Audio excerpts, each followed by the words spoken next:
there was a sound, a very particular sound. And if you grew up in Britain, any time between the early 1960s and the late 1990s, that sound did something to you that no other sound in the world could replicate.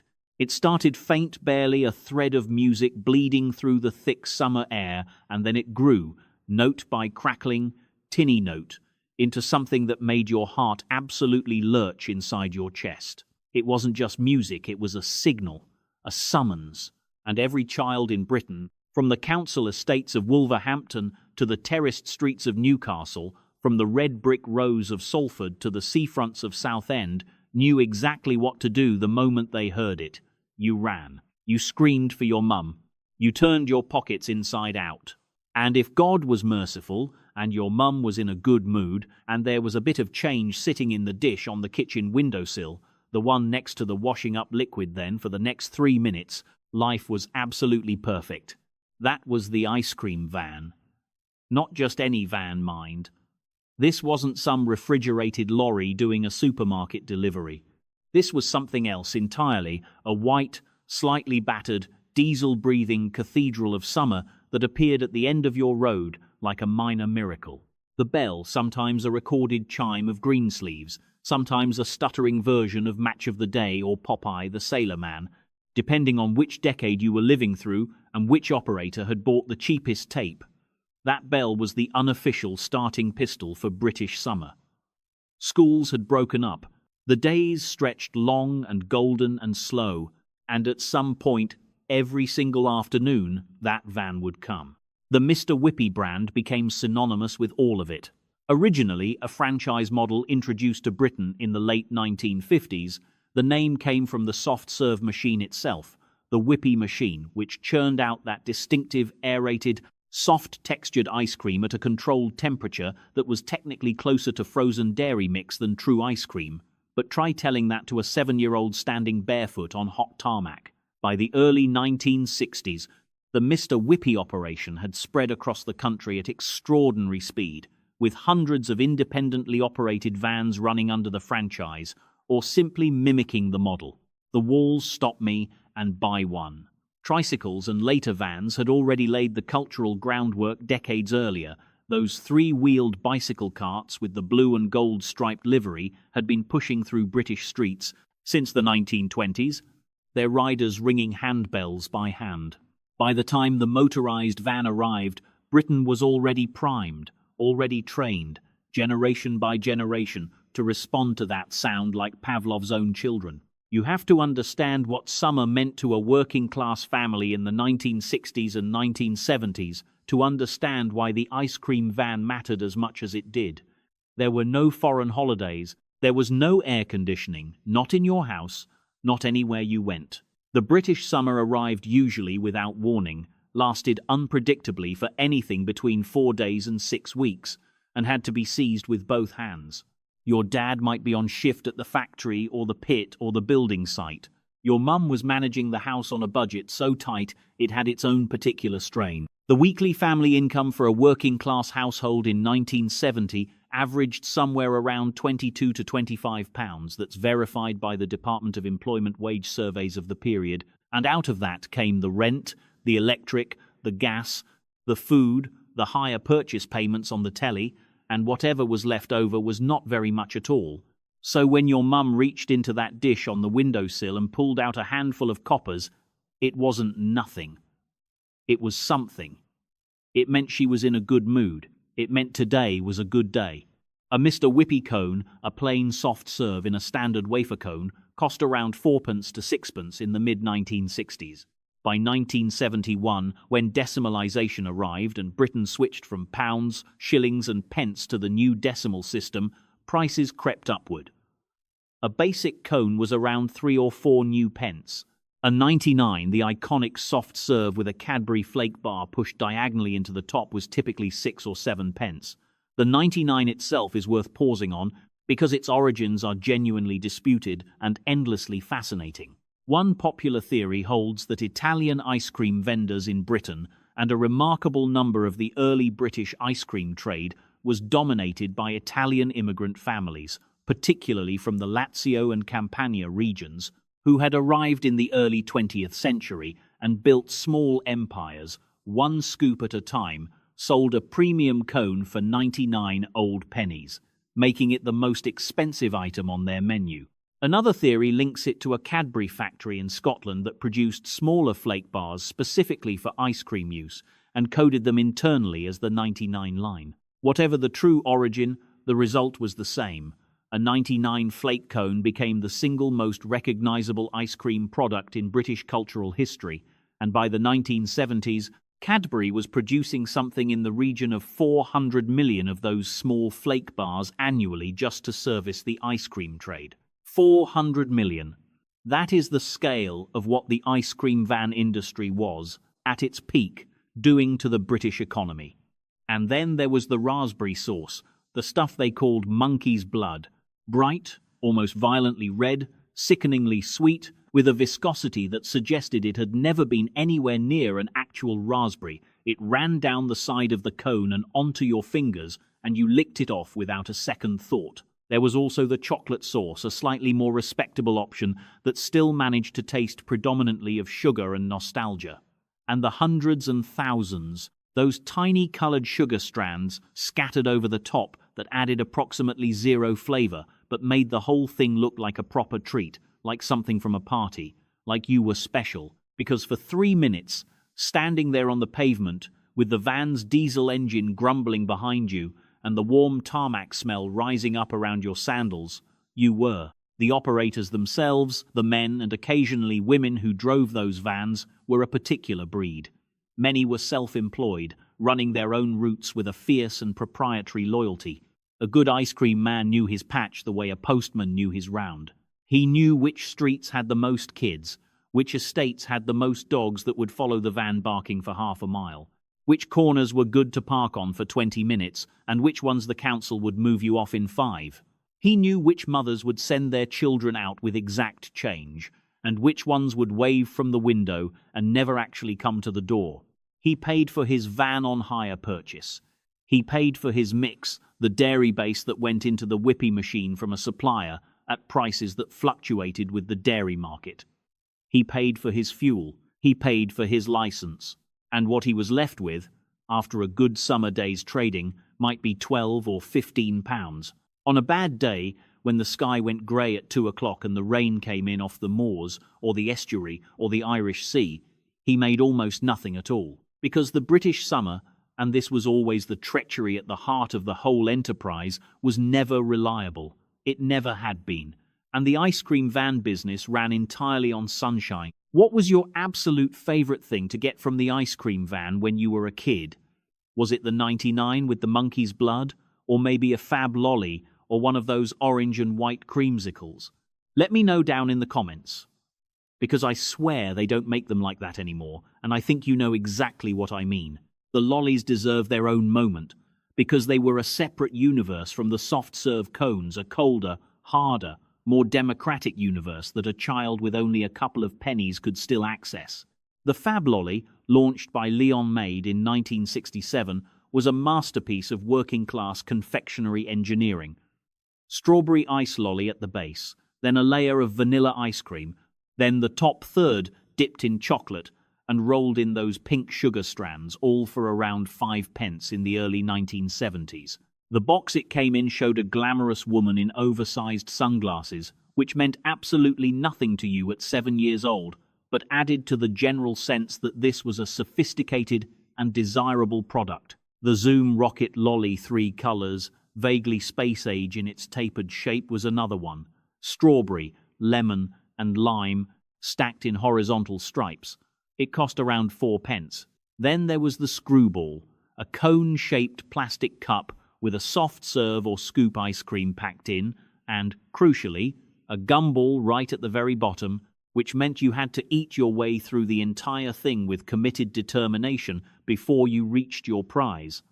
The anticipation of that gumball, that slightly stale, jaw-achingly hard sphere of chewing gum waiting for you in the pointed tip of the cup, was genuinely thrilling in a way that is almost impossible to explain to someone who grew up with a smartphone. Lyons, Maid and Walls between them dominated the wrapped lolly and ice cream bar market for decades.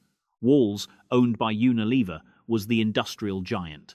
Lyons Maid, a subsidiary of J. Lyons and Company, the same company that ran the famous Lyons Corner houses in London, was the more characterful challenger. The two brands fought over freezer space in newsagents and corner shops with genuine commercial ferocity, and their products populated the van's internal freezer chest with the kind of variety that made choosing one feel like a genuine dilemma. An oyster, a wafer shell, with a scoop of ice cream, delicate and likely to collapse if you weren't careful, sat alongside the more robust chalk ice, a block of vanilla ice cream, completely enrobed in thin, dark chocolate that cracked satisfyingly when you bit into it. A chalk ice cost around sixpence in 1970, rising to around 10 pence by the late 1970s, as inflation did its worst. And inflation, during those years, was doing its absolute worst. The 1970s were not kind to the ice cream van trade. The oil crisis of 1973, triggered by the OPEC embargo following the Yom Kippur War, sent fuel prices in Britain surging by more than 60% within 18 months.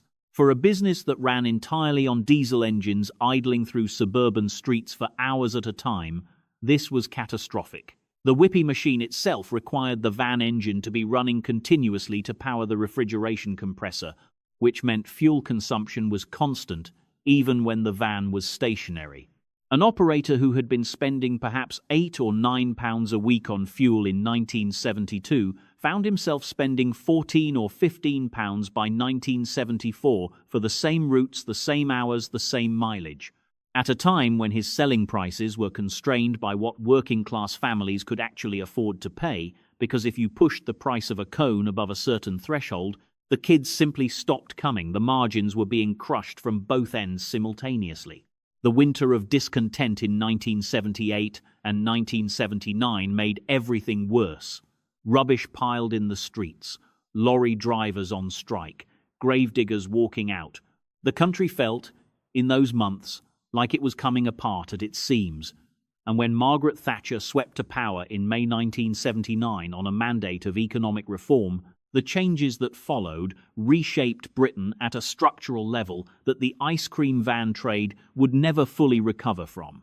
The deregulation of large retail, the encouragement of supermarket expansion, the systematic dismantling of the price controls and supplier agreements that had kept the small independent trader viable, all of this created conditions that, over the following decade and a half, would make it progressively harder to run a small mobile food business at a profit.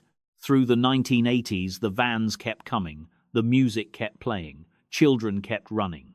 But the economics were getting grimmer with every passing summer, and the operators who had been doing this for 20 years were getting older, and their sons and daughters were not always willing to take on a business that meant starting at 9 in the morning, driving for 10 hours in a rattling van with a broken heater in a British spring that was still practically winter, and coming home smelling of diesel and dairy mix with 60 quid in your apron if you were lucky.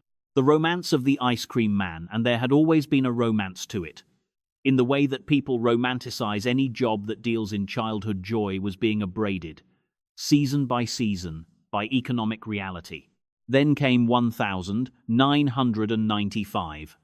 And the food safety, temperature control regulations 1995, alongside the broader implementation of European Union food hygiene directives, rewrote the rules of the game in ways that hit small operators with disproportionate severity. Soft-serve ice cream, the Whippy-style product, had to be held at a controlled temperature that required equipment meeting new standards. Vans required deep cleaning regimes that were documented and inspectable. The mix used in the machines, which had historically been a fairly loosely regulated product, varying widely between suppliers, now had to meet stricter dairy content and bacterial count requirements. None of this was unreasonable in isolation. Soft-serve ice cream, particularly when the machine temperature drifted or cleaning was infrequent, could and did harbor listeria and other pathogens. People had been made ill. The regulations were a response to genuine public health concerns. But for an operator running a 15-year-old van on thin margins, the cost of bringing the equipment up to the new standards, new refrigeration units, new machine servicing schedules, new documentation requirements, environmental health inspections could easily run to £2,000 or £3,000. For some, that was simply the end of it. They didn't have £2,000 or £3,000. They had debt on the van, debt on the house, and a summer that was already only 12 weeks long in the best of years. And the supermarkets. The supermarkets were always there, patient and silent and vast, hoovering up everything. By the mid-1990s, Tesco, Sainsbury's and Asda had expanded their frozen food aisles to a scale that made the ice cream van's offering look almost quaint. A box of 6 Walls Solero ice creams cost around £1.50 at the supermarket. A single Solero from the van cost 60 or 70 pence. The family arithmetic was brutal and simple. You could buy a multi-pack, store it in your own freezer, which by now most working-class families owned, having acquired one on hire, purchased through the 1980s, and distribute lollies to your children at the kitchen door all summer long for a fraction of what the van charged. The event of the ice cream van, the dash to the road, the choosing, the communal queuing with other kids from the street, that social and emotional dimension of the purchase wasn't captured on any supermarket spreadsheet. But it also wasn't feeding anybody's children or paying anybody's rent. The practical choice was obvious, and families across Britain made it, quietly and without any great declaration, summer by summer through the 1990s. Routes that had once taken 45 minutes to drive, stopping 7 or 8 times as kids materialized at the sound of the bell, were now taking the same 45 minutes and stopping twice. 3 times if you were lucky. The operators cut their hours. They cut their routes. They dropped the estates where the response had dried up and concentrated on the streets where the older residents, the grandparents who remembered the tradition and had grandchildren visiting for the weekend, still came out. Some diversified, doing private hire for school fetes and garden parties, showing up at car boot sales on Sunday mornings. Some quit altogether, some died, and their families sold the van for scrap or for a few £100 to someone else who'd try to make a go of it and find, within a season or two, that the numbers simply didn't work anymore. There are still ice cream vans in Britain. Let's be precise about that. They haven't all gone. On seafronts and in seaside towns, in public parks during heat waves, at summer festivals and outdoor events, the white vans still appear and the bells still play, their distorted greensleeves and children still run. But the daily route through the residential streets, the reliable, clockwork appearance at 4:30 on a summer afternoon, the music drifting down through the estate like a signal that everything was all right with the world that has largely gone. In most urban areas, most residential streets, the ice cream van has become a rare and almost startling sight. Children hearing it today sometimes don't know what it is.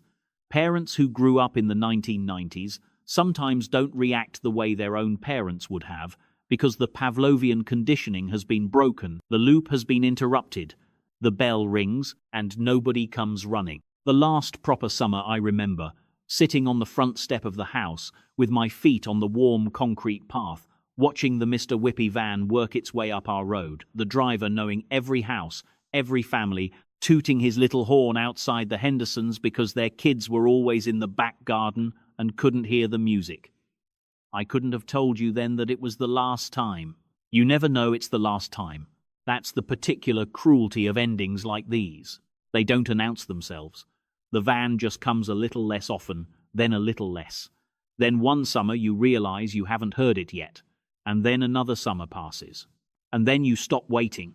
What Britain lost when the ice cream van faded from its streets was not merely a convenient source of cold desserts, it was a shared ritual, a public moment, one of the very few occasions in the life of a working-class street when everyone, the kids, the mums, the old bloke from number 14 who'd come to the door in his slippers, all gathered at the same point, in the open air, in the sunshine, for no reason more complicated than a cone of soft-serve ice cream and the sound of a bell. The supermarket replaced the product, nothing replaced the moment. The freezer aisle gives you exactly what you want at a price you can calculate and a convenience you can plan around. and it gives you none of the rest of it, none of the running, none of the choosing, none of the standing in the summer street with raspberry sauce on your hand while the diesel engine grumbles and the next-door neighbor's kid agonizes for 3 full minutes between a fab and a zoom before the man gets impatient and chooses for her.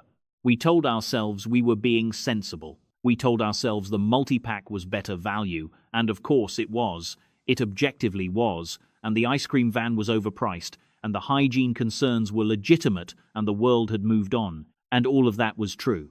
Every word of it was true. But the things that were true didn't add up to something that felt right. They added up to a quieter street, a summer afternoon with no music in it, children who stayed indoors, a dish on the kitchen windowsill with no coins in it because nobody needed coins for anything anymore, and an old man somewhere sitting in a van that needed its MOT done and its refrigeration unit serviced and its music player replaced, doing the arithmetic one more time and coming up short and deciding, finally, quietly, without any ceremony at all, that this was the last summer he'd bother. The bell has stopped. The street doesn't know what to do with the silence.